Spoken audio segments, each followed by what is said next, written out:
Ces écrans affichent en temps réel les mouvements des trains à Bruxelles. Entre la gare du Nord, Bruxelles Centrale, Bruxelles Midi, Schaerbeek ou Luxembourg, le trafic est minutieusement contrôlé.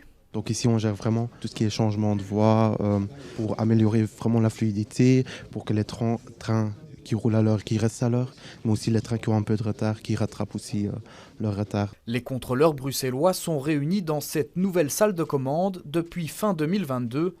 Aujourd'hui, c'est l'inauguration officielle d'un espace ultra moderne, rendu possible par l'évolution technologique, l'évolution informatique. C'est une salle moderne, mais derrière, il y a toute une architecture informatique, notamment, qui a dû être mise en place au cours de ces 15 dernières années. Il faut savoir qu'à la création d'Infrabel en 2005, il y avait encore des aiguillages. Aujourd'hui, on les bouge d'un clic de souris, mais il y a 15 ans, des aiguillages qu'on bougeait en tirant sur une barre en fer. Donc, c'est une vraie révolution industrielle. En 2005, on comptait 368 postes de contrôle ferroviaire.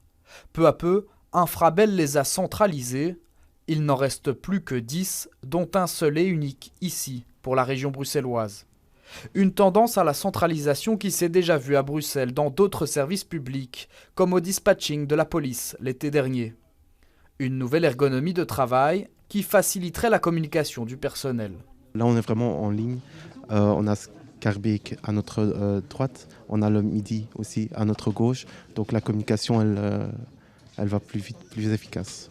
L'organisation du travail évolue et cela pousse l'entreprise publique à attirer de nouveaux profils. On a aujourd'hui des besoins de recrutement et à Bruxelles, par exemple, celles et ceux qui le souhaitent, on cherche une quarantaine de profils pour intégrer un espace comme celui-ci de gestion du trafic à Bruxelles.